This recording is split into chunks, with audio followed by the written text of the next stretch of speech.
Сәлем достар, сіздермен Бекзат, менің арнама қош келдіңдер. Бүгінгі видео ешкім түсірмеген, бұл 4-5 жыл бұрын YouTube'да түсірген видео, ол YouTube Tech деп аталады.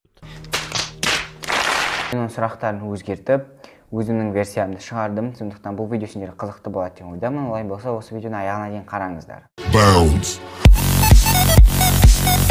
Дәл қазір каналыңда неше подписчик бар? Дәл қазір менің каналымда 3. YouTube'да көбінесе қандай видеолар қарайсың? Мен көбінесе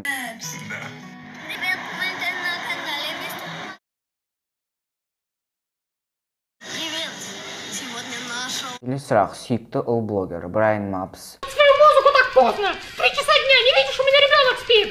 Ол өте орысша айтқанда качественно түсіреді және монтажы да барлық керемет. Ол көбінесе скетч түсіреді. Сұрақ, сүйікті қыз блогер. Ол Полина Сладкова, кім білмейді, ол Америкада тұратын қыз және ол өзінің өмір жайлы видео түсіреді. Бесінші сұрақ, ұнамайтын блогер. Менің ұнамайтын блогерлерім бар, яғни олар қазақ ютубында. Жыным келіп, сен қалай блогер болдың? Телефонды алдым, видео түсіріп бастадым. Сүйікті музыкалық клипің. Әрине, бұл жерде Ариана Грандесіз не обойти. Ютубтағы музыкалық сүйікті видеомды көрсетемін. Видео түсіруге қанша уақытың кетеді?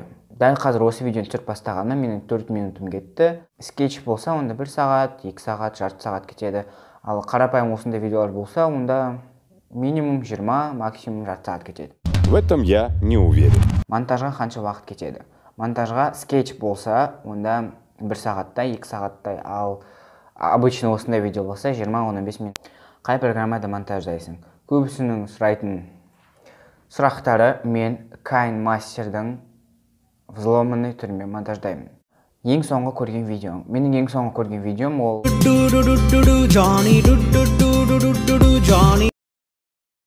өзімнің каналыңдағы сүйікті видеом.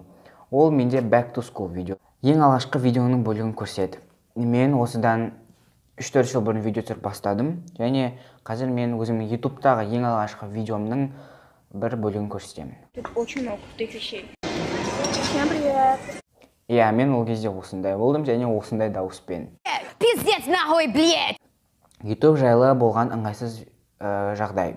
YouTube жайлы болған ыңғайсыз жағдай, ол осыдан 2 жыл бұрын, мен мектепте отырған кезде, информатикада, менің кейбір сыныптастарым, ол кезде мен әрине видеоны өте жаман түсірдім, качествосы нашар, не сөз жүргенім өзім білмедім, және ол видеолар мен үшін ол кездегі видеолар өте қызықты, качественно, сапалы болды. Және сол видеоларды информатика сабағында компьютерден көрсетіп отыр, және оны апай көрген жоқ, оны басқа бір апай көрді, апайдың көмекшісі.